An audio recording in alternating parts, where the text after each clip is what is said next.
This video is brought to you by Patreon. Hello, my name's Jeffrey, this is my channel Recollect, and you're tuned in for another episode of I Beat Every Non-GTA Rockstar Game.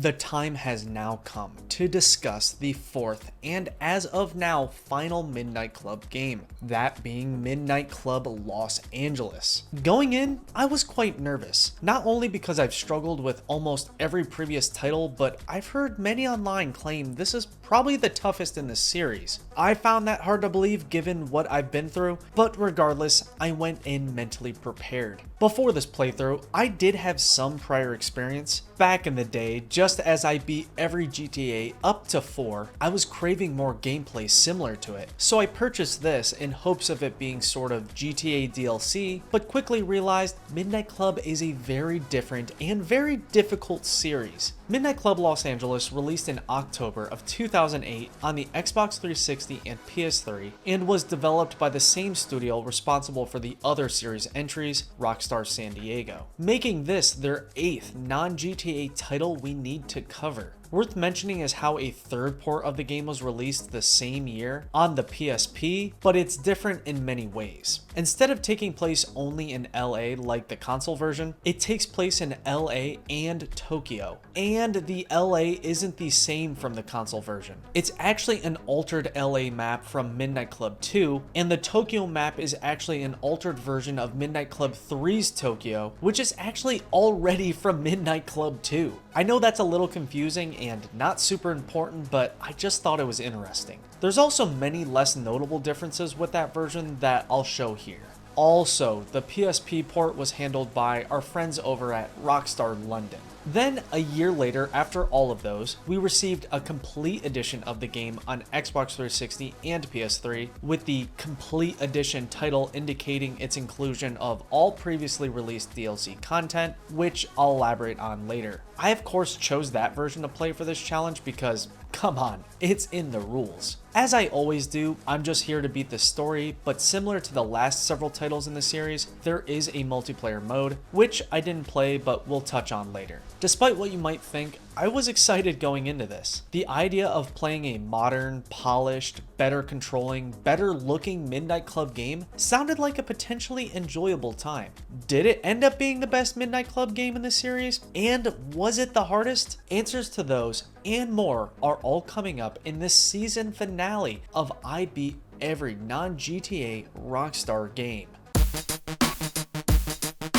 As you would expect, the actual story present here is not the main focus of the game and is pretty light. Despite that, there is a storyline linking together the entire game, and it's accompanied by full-on cutscenes, not like the quote-unquote cutscenes we got in the previous games. This time, legitimate cinematics. The story here has you playing as an unnamed character, referred to simply as Player. As that player, you mostly interact with the characters of Book and Carol. Carol is a rich Russian guy who owns the garages you use. You also occasionally race against him, but his main use is to guide you through the game by introducing you to new people and new features. Book is the LA City champ and the main bad guy in the game. He also introduces you to several other people and has you race against him several times. For the actual story, it has you start off as sorta friends with Book. He then later hates you. This is all while you're racing and beating higher and higher difficulty opponents until you reach Book, the city champ, who once you beat, you win the game.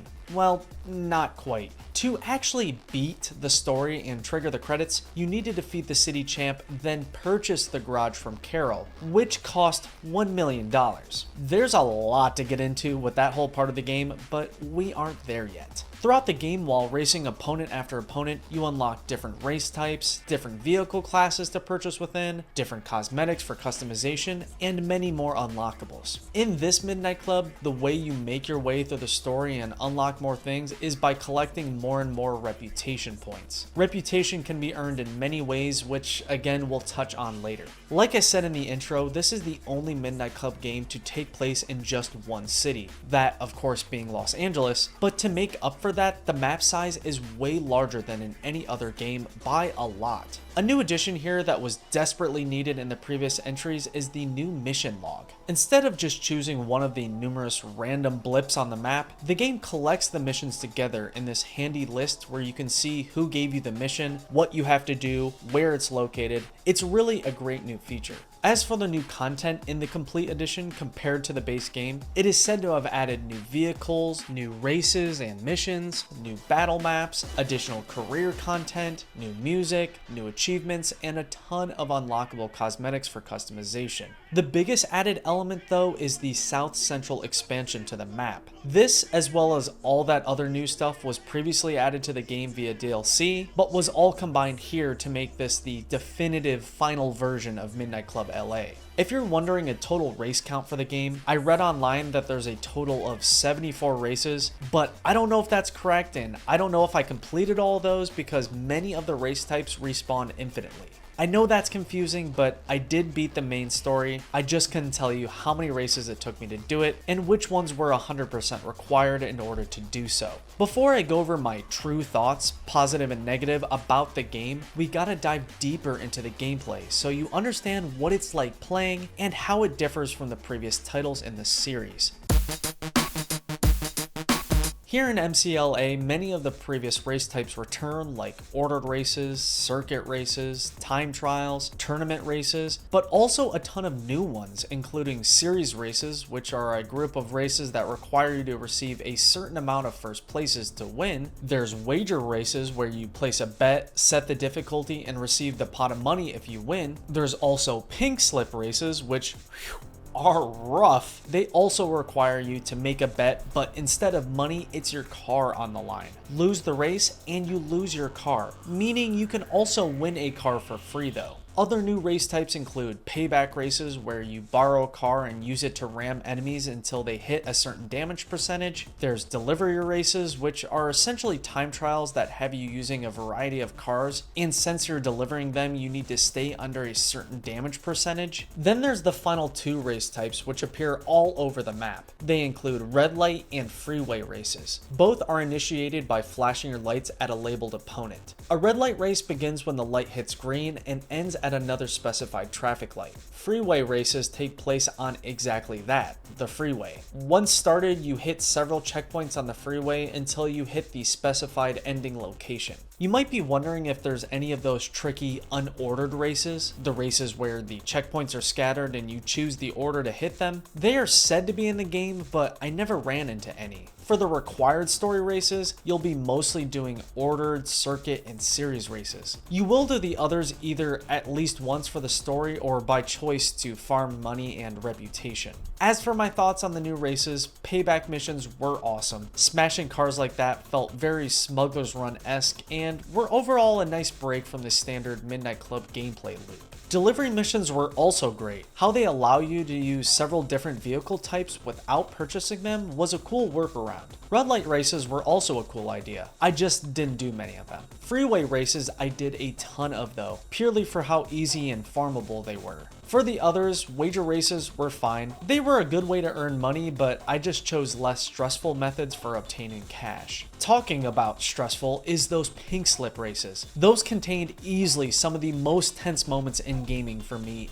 ever. I did those only when I thought they were required, never by choice. And for the series races, nothing all too new concept-wise, they were fine. I have to give props to the developers for the sheer amount of gameplay variety here. It's really impressive. When it comes to the races on the map you have the option of picking from, in this game the races are labeled by difficulty, with green being the easiest, then yellow, then orange, with the hardest being red. The higher difficulty you choose for those races, as well as any other race type that allows difficulty increasing, the more money and rep you'll earn. Now, with that rep system, just view it as XP. In order to progress through the game, you need to keep ranking up, essentially 13 times to beat the story. Each rank requires more and more rep, of course. That then incentivizes you to choose the harder races to earn higher amounts of rep. There are other ways to boost your reputation, like racing the opponent to the start, or still completing a race even if you don't end first. In terms of other gameplay elements present here, again, a big part of the game is car customization. Similar to Midnight Club 3, I'm just not a big car customizer. I have the utmost respect for the depth of the mode. I mean, the detail at which you can design your car here is truly amazing. It's just not my thing. Here in MCLA, you can even customize your interior, which is really awesome. For almost every vehicle I bought or earned, I did usually change the color once or twice, but that's about it. I've seen some really dope looking cars come from people's garages, but as a guy just trying to beat the game, I didn't mess with it much. I mostly just used stock vehicles the entire time. Well, stock vehicles unless you count the special abilities which can be applied in the garage. Yes, the 3 special abilities return from Midnight Club 3, Roar, Aggro, and Zone, as well as the new ability EMP, which zaps nearby vehicles, causing them to shut down temporarily. I started off using Zone a good amount, then transitioned to using EMP for a long time, but eventually settled with Roar, as I found it the most useful to throw off enemies, especially bikes. Aggro I used briefly, but discovered it wasn't for me. Unlike the previous game, bikes are allowed to use the special abilities here, which super came in handy and added a ton of fun and goofiness to the gameplay. When it comes to the vehicle options you have, all cars are again licensed, including several Dub branded vehicles as well, like in the previous game. Early on in the game, I used several different vehicles, each one a little better than the last, but like I did in Midnight Club 3, I slowly transitioned to a full-on bike boy. And like I thought they would be, they were incredible. Using them was an absolute game changer.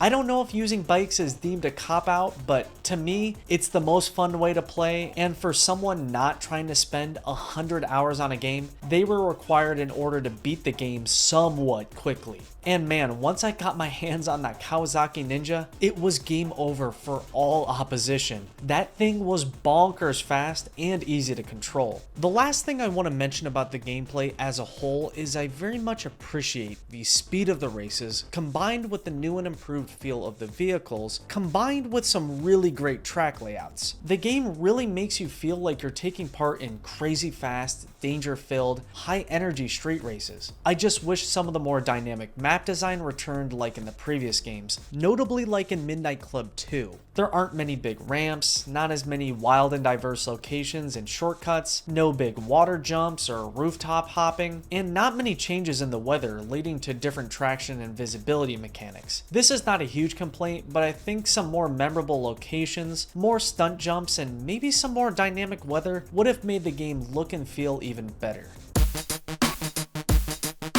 MCLA is full of not only fan favorite returning mechanics, but a ton of new ones as well, which I'll try my best to cover here. Starting with the new service stations, which are sprinkled around the map. Service stations can be used during races or while just cruising in between races. During a race when entered, a service station can refill 1 can of nitrous, which I think is a pretty neat new feature. The stations are meant to be high risk, high reward, with you either grabbing some free nitrous or potentially fully damaging out by hitting a gas pump. While just cruising around the map, when entered, they can give you a full fix repair, meaning the vehicle is fully repaired with brand new parts. That is opposed to the quick fixes you can receive at the start of some races, where your vehicle is repaired instead with temporary parts. So sometimes, say at the end of 3 or 4 races, your car can look crazy with all the new tacked on replacement pieces. Another new mechanic to the Midnight Club series is the addition of a day-night cycle. Instead of sticking with the early series concept of midnight races, here many races will take place in the middle of the day. This day-night cycle is not changed depending on the race either. The time of day is on a set schedule, so you might be redoing the same race over and over, and some tries will occur during the day and others at night. This feature of the game I'm very conflicted on, because if you're really stuck on a race that is already pretty hard during the day, it gets even harder at night. I know that night racing is what the series is known for. They're just harder to see during, and day races are just more fun and visually appealing.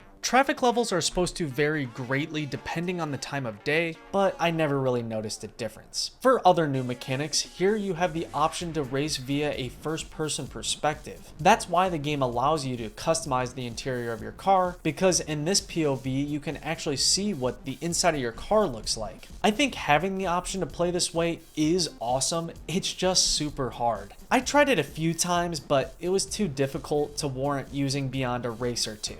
Cops do return here as an additional hazard to deal with while racing. During races, they aren't too much of a pain, but while in between races, when you're just trying to get to your next opponent, that's when they get frustrating. Here in MCLA, when you get pulled over by one, you can either get arrested right away, with the fine price changing depending on how long you evaded them, or when pulled over to receive a ticket, you can choose to skirt off via a dash cam, which I thought was a super cool new feature. There's more to discuss with the whole cop component, but that's for later. There are several smaller new mechanics, like a new slow-mo camera that is triggered when you have a big crash. There's collectible barrels that are scattered around, which can be used to enable cheats like unlimited special abilities, a new top-down view, no police, unlimited nitro, etc, etc. But I didn't enable any of those because if you do, it stops your career progression. And lastly, there's an interesting mechanic here in the garage where if you don't want any of your vehicles anymore, you can choose to sell them and make some quick cash back. That, I think, is a genius new way to make some easy money.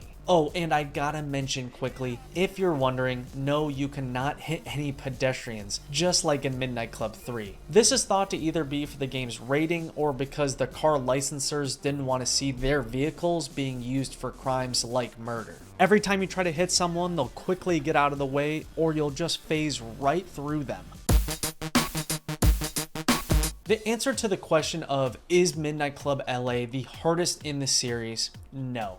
Not even close, but it does contain a lot of various features that can make it at times pretty hard, beginning with the dumb career progression element of the game. Like in Midnight Club 3, trying to figure out what races were required and which ones weren't was a pain. In the beginning, I thought the mission log would make it easy to tell, but nope. What's optional and what's needed for the story is not well distinguished. I tried my best to just stick to all the Carol and book races, as well as the ones given by their close associates, and that did the trick for the most part. When I finally realized that your rep would make you rank up and each rank would then unlock story missions, it all became easier to understand. To get the amount of rep I needed, I of course did the required story races and then did a bunch of higher difficulty freeway races because they were quick, cheesable, high paying, and generous with rep. I don't mind their ranking tier system, just God, it would have been nice to have it explained early on to show you how to progress through the game. Another part of this game that should have been more clear earlier is the final $1 million garage buy. I knew about this tall ask before I played, so I never wanted to spend any money on new vehicles or any cosmetics because of it. Once I beat the city champ and only had $400,000, I started to panic. I looked into the quickest ways to make money, but no one could seem to agree online. I of course did more freeway races, but discovered that by far the best method for quick cash is by winning the tournament sports cars and then selling them. Using my bike, I beat a few tournaments and first won a Lambo and then a Mercedes, who together when sold basically gave me all the money I needed. It is cool that once you finally buy the garage, everything besides a few tournament cars becomes totally free. I just wish the game guided me through that whole stressful purchase earlier so I could have bought and used more cars earlier on. In terms of legitimately hard parts, there was only really one racer that was notably difficult, that being Marcel. His series of races were easily the most frustrating part of my playthrough. He had so many slimy last second passes that my blood was boiling. I spent a clean hour and a half on just him, and man was it a rough hour and a half. The only other time I really struggled was with these stupid pink slip races. Racing within those was super high stakes because your vehicle was on the line. There was a part in the game where I had to win a car via a pink slip race, but I kept failing, which made me lose car after car. When I knew I was gonna fail, I tried to force quit the game, but the loss still counted. I was sweating bullets when the game said that after 4 fails, the cars would start being permanently lost. On the last possible opportunity, I thankfully won and then slowly won the other cars back by purposely using my worst car to weaken the AI. But overall, that part of the game was incredibly unfun. Another hard part of the game was dealing with the police. I didn't mind them being in the races, but while cruising, they would bust you for a long list of bullshit reasons that really killed the fun. I realized late in the game, the move was just to go super slow around them and just wait for them to pass because outrunning them was a pain. Shaking them off your trail, in my opinion, is way too difficult. It's not as simple as just outrunning them on your radar. It's all about line of sight and getting lucky. I tried a few times to outrun them, but just later would always choose to pay the fine because it was way quicker. Plus, when they chase you, your GPS destination disappears, which just added to the frustration. And the fact they can choose to start chasing you as soon as the race ends is way bullshit. Besides all of that, the game was rather straightforward and easy to get through. There were of course some other semi-difficult opponents, some tough time constraints, and some annoying damage-heavy courses, and some really sweaty tracks that took place on those tricky windy LA back roads, but with a bike, it was rather easy overall. The game did take me 26 hours to beat, but I wouldn't say it was a grindy 26 hours. This game is apparently based around an adaptive difficulty mechanic where the opponents will rubber band a bit based on how well you're doing, and if you're really struggling within a certain race, the future races will get easier. Also, this is an interesting example of Rockstar needing to release an early update for the game because it was said to be too difficult upon release. That was the point they added the difficulty scaling feature. I didn't notice it really at all, but that's probably what made the game not so bad. Besides the gripes I mentioned earlier, I have a few more things about MCLA that grinded my gears. First, with the race design repetition. I noticed more times here than in any other Midnight Club just how many times you race on the same exact course layout. It's not the biggest deal ever, it just seems a little lazy and made the game feel a tad repetitive at times. Next, did we have to put the phone over the minimap? My god, was it frustrating with how many times you would get contacted, usually about unimportant stuff, and it would completely block my GPS, forcing me to manually close the phone just to see where I was going. Dealing with this was like dealing with Roman from GTA 4 times 100. Also, I wasn't a fan of the race shuffling that would occur upon restarting. If you needed to complete a series of races and had to restart just on the first race, the game keeps rotating which one you start with, which makes it harder to quickly jump back and use my memory of the course to win. I got used to that feature, but it seemed unnecessary to me. To list off a few smaller gripes I have, the GPS would not work a lot when selecting races off the mission log. I had to quit to the menu several times to get the radar to actually work. Also, service stations were super janky to enter. There were countless times I tried to get fixed up but couldn't position myself properly to trigger the repair screen. Also, why not offer me a quick fix at the start of every race instead of only on the second or third? What I mean is the game lets you enter races in a near-death vehicle without repairing it at all. Just strange to me that they'd allow you to do that. Another gripe is, why not offer a quick in and out garage feature? When receiving a new car, I would forget to add a special ability before a race. I would then have to exit out of the race, visit the garage, and make my way all the way back to the race start. It would have been nice to not have to do all that, it just slowed things down so much. And lastly, why not give the main character a name? Just seems like a weird decision to me that disconnects you a tad from the story. Plus, I didn't really love his personality. His writing felt super snarky and not really Rockstar in my opinion. Don't get me wrong, I like this game a lot. I think it looks incredible and feels great to control. It just had a lot of annoying mechanics that tainted my thoughts on it a bit.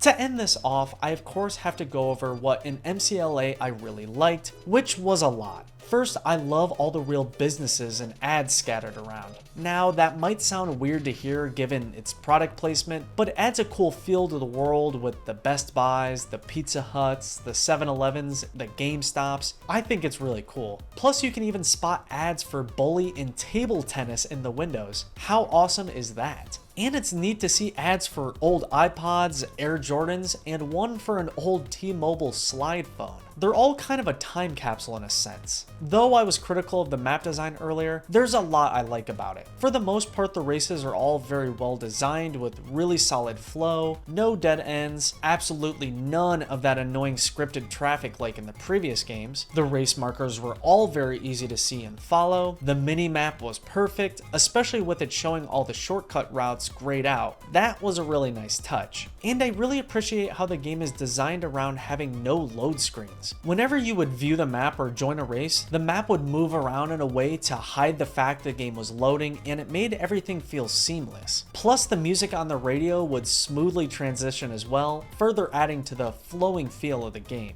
When talking about the music, like in every other Midnight Club, it's fantastic here. I love the emphasis on West Coast hip hop especially. It's super cool in this game how you can curate your own playlist with specific songs you like off the soundtrack. Maybe the best improvement here to the series is how trees and light posts don't stop your vehicles anymore. Here you just slide right past them instead of causing the game to come to a screeching halt. I love that they did that. It made the game incredibly more fun and less frustrating. To list off some more highlights, the sound design overall was incredible. Man, when you hit the nitrous here, it sounds great. Also, I love the addition of the photo mode where you can stop the game and take some cool shots of your vehicle. Lastly, a cool feature here is the addition of drivable cop cars that, when racing in, with the sirens going, are actually safe to break laws in because the cops view you as another officer chasing down racers. That's pretty dope. I also have to quickly commend the inclusion and depth of the multiplayer mode. It's got a ton of race options, a race editor, and a super cool Rate My Ride feature where you could upload the custom cars you designed, but sadly that part of the multiplayer, as well as some other components of it, no longer work due to GameSpy's shutdown in 2014. I think it's pretty safe to say, with this being the fourth Midnight Club game, it of course contains that Rockstar feel. It doesn't contain the standard feel found in many of their other titles, but the driving-centric gameplay here definitely makes it check the box. Overall, there's way more positives about Midnight Club LA than negatives. Even though I think I'd still say Midnight Club 2 is my favorite game in the series, I still am a big fan of this title and I think it's very well made, rich with content, and one of Rockstar's most fun titles. It's weird how some of what I complained about in several of the previous games, I kind of miss now. Even though Midnight Club 2 especially was brutally hard, I kind of miss that difficulty. At the time, playing it sucked, but now I look back at it fondly. I bet it'll be the same for this title. Right now, I think it's a good game, but not necessarily a great one. I will probably be nostalgic for it though in the coming months and years. For Midnight Club LA's difficulty rating, I give it a 6 out of 10. There's only really one hard racer, but a lot of annoying difficulty enhancers, but overall not too bad, especially compared to the previous entries in the series. For the fun factor rating, I give it a 7 out of 10. The speed of the racing, the feel of the handling, and the game's overall smooth pace and well-designed nature led to a lot of fun. I'm not the biggest racing game fan, but this delivered some good times. Do I think there's going to be another entry in the Midnight Club series? Maybe. At least it's got a way higher chance than say Manhunt or Bully, but most likely not because they did supposedly work on a sequel, but it got canceled early on. Who knows though, we might get lucky and receive one in the somewhat near future. If so, I'd be down. With this 25th game now beaten, the running game completion time total increases to 389 hours. Catch you on the next season of I Beat Every Non-GTA Rockstar Game.